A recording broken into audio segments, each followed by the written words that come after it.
they call multi-level marketing. Maybe you did Avon, Mary Kay, LCM, LDM. What's the other one? There's all kinds of them. There's hundreds of them. What happens is you go to a meeting and everybody's sitting there and everybody looks real good. They got on their nice clothes. Everybody's smiling. They look all happy. And then some person gets up and says, I've become a millionaire off of this business. Then they present all their little flip charts. And at first you're hesitant, but then things start to look good. All you got to do is recruit 5 people.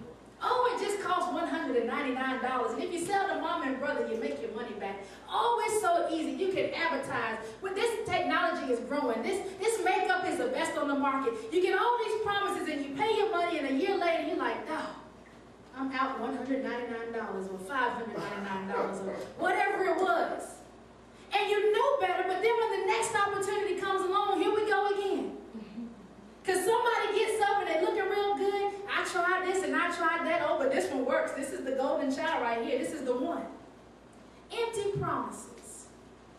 Many of us have met people in our lives, the people who said they were going to be our friends, people who were going to have our backs, and for whatever reason they didn't live up to their word.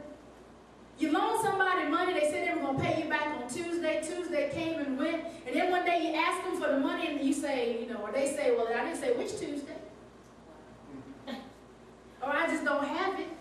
By the way, why don't you come to the crib and look at my new big screen TV, but I don't have your $20. People disappoint us. Expectations that fall to the ground. Sometimes we go to school 4, 8, 16 years in college because somebody said, I'm going to make 6 figures. You come out, got a doctor behind your name, and can't even find a job. False expectations.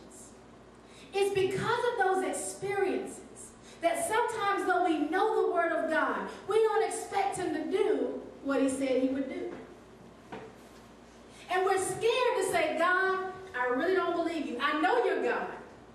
And I know you did it for them, but I don't believe you're going to do it for me. We don't want to tell God that. So instead what we do is we come up with something called an excuse.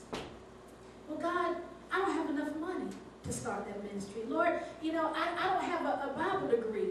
God, I don't think people are going to follow me. I'm not that popular. Lord, I don't know.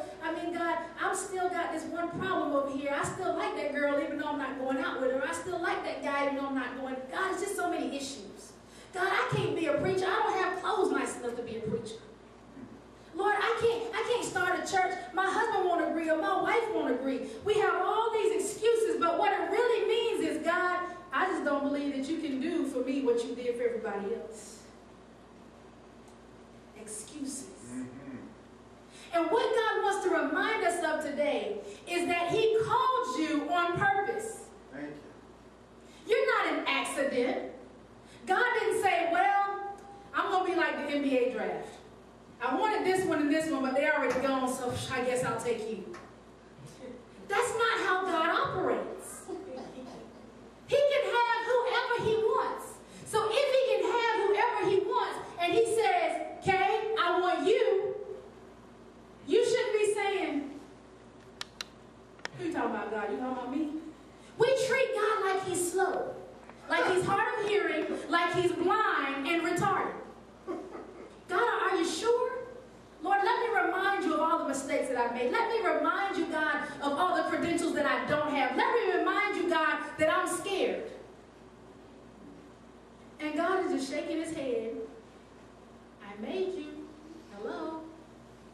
But we want to tell God all the reasons why we can't do what He called us to do. Let's turn in the Word of God to Exodus chapter 3. Moses is considered one of the most prominent prophets in Old Testament times. He has shaped so much of our theology, so much of our belief. He shaped the law. There's so much history around Moses and the promises that God made to him concerning his descendants. And Moses had the same issue that we have. As soon as he got the cue, Moses had an excuse. As soon as God said go, Moses had issues, concerns. But God, excuse me, I don't think you picked the right one. What is we going to do? Let's look at what the Word says in Exodus chapter 3. We're going to skip around a little bit today, if that's all right. read verse 1. Now Moses kept the flock of Jethro, his father-in-law, the priest of Midian, and he led the flock to the backside of the desert and came to the mountain of God, even to Horeb. He never asked for it. He was going about his own business. He was living life and he was content. But there's something about being in a place of contentment where God will interrupt your plans and call you. And that's what he does to Moses. Let's look at verse 2. The angel of the Lord appeared unto him in a flame of fire out of the midst of a bush. And he looked, and behold, the bush burned with fire, and the bush was not consumed. And Moses said, I will now turn aside and see this great sight, why the bush is not burnt. And when the Lord saw that he turned aside to see, God called unto him out of the midst of the bush and said, Moses, Moses. And he said, Here am I.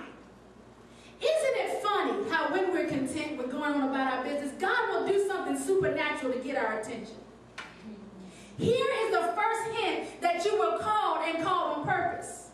You were going about your life. Things were going on every day as usual, but all of a sudden, something was different. All of a sudden, you heard the voice of God. Or all of a sudden, somebody prophesied a word to you. All of a sudden, you had a dream. All of a sudden, you got healed. There was something personal that happened in your life that caught your attention. Thank you. It wasn't a mistake. It wasn't coincidence that this bush is all of a sudden on fire, but it's not consumed. It wasn't a coincidence that one night when you went to sleep, you had a dream and God showed you his face. It wasn't a coincidence that one day you walked into the church just figuring you'd give some money because you felt bad and you got a personal word from the Lord. It's not a coincidence. It's a sign that God called you, and he called you on purpose, but he has enough sense as God to know that sometimes he has to do a big thing to get our attention because we're the ones that are slow, not him.